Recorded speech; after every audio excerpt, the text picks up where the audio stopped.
नमस्कार दोस्तों, आज हम सब एजुकेशन लेते हैं, एजुकेशन के बारे में सोचते हैं। हम हमारे बच्चों को क्या शिक्षा दें, किस फील्ड में उसका करियर बनाएं, इसके बारे में आज सभी पेरेंट्स चिंतित रहते हैं।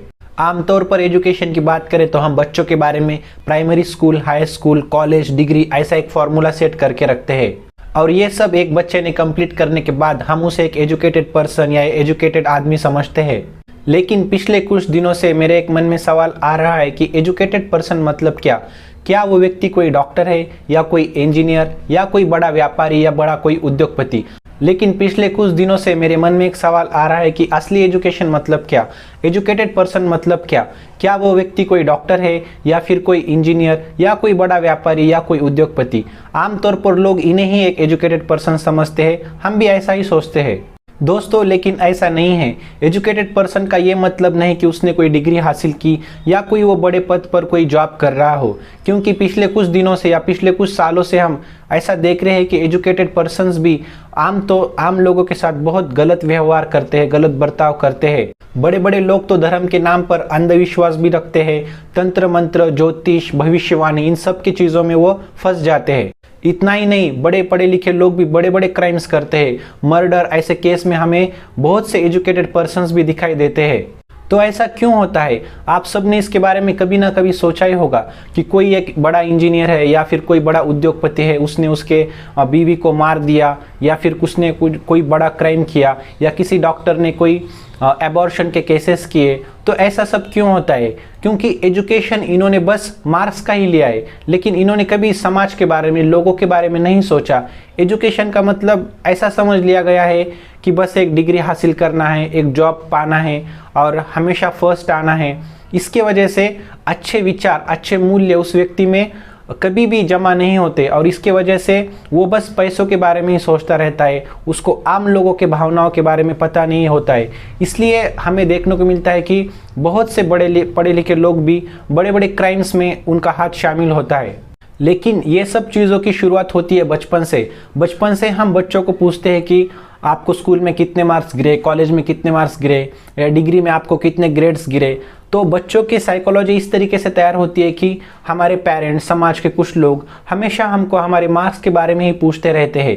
इसलिए उनको लगता है कि बस मार्क्स ही ज़रूरी है, मार्क्स लेना ज़रूरी है, फर्स्ट आना ही ज़रूरी है, बाकी सब कुछ भी इम्पोर्टेंट नहीं है। अच्छे बुक्स पढ़ना ज़रूरी नहीं है, अच्छे दोस्त बनाना ज़रूरी नहीं है, बस मार्क्स लेना है और आगे जाना है, दूसरों के बारे में सोचना ही नहीं है। इस तरीके की एक साइकोलॉजी आजकल बच्चों में डेवलप हो रही है और ऐसी ही साइकोलॉजी डेवलप होने की वजह से आगे चलकर वो बच्चे एक अच्छा एजुकेशन तो लेते हैं, फर्स्ट नंबर भी लाते हैं, लेकिन फिर वो आम जनता के बारे में, दूसरों के भावनाओं के बारे में ठीक से नहीं सोच पाते। इसका ये मतलब नहीं है कि बच्चों को या फिर स्टूडेंट्स को कि उनके मार्क्स के बारे में नहीं पूछना चाहिए। डेफिनेटली वो पूछना चाहिए, वो एजुकेशन तो वो ले ही लेंगे, लेकिन ये सब करते वक्त उनको अच्छा फील हो रहा है क्या? एजुकेशन लेते वक्त वो क्या नया नया सीख रहे हैं, इसके बारे में भी पूछना बहुत ज़रूरी है।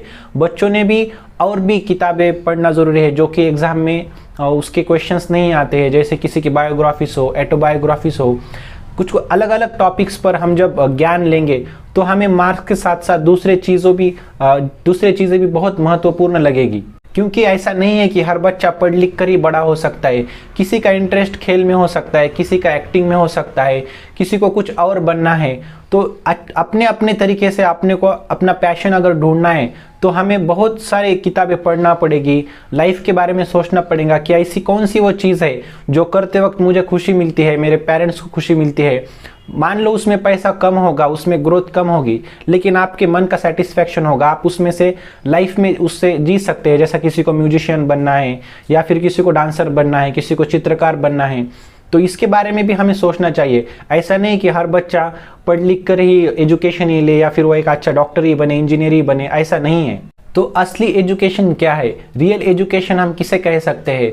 दूसरों को मदद करना, ज़रूरतमंदों को जो हेल्प चाहिए वो हेल्प देना। जब हम एक अच्छे पद पर जाते हैं या अच्छा हम सेटल हो जाते हैं लाइफ में, तो हम समाज के प्रति क्या कंट्रीब्यूशन कर सकते हैं?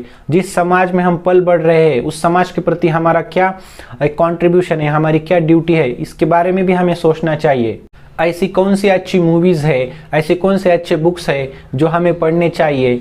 अपना गांव, प्रदेश, देश के विकास के लिए हम क्या कंट्रीब्यूशन कर सकते हैं, किसी भी घटना के पीछे के कारण को समझकर ही उसके बारे में हम क्या जजमेंट देते हैं, इन सब के बारे में हमें सोचना चाहिए।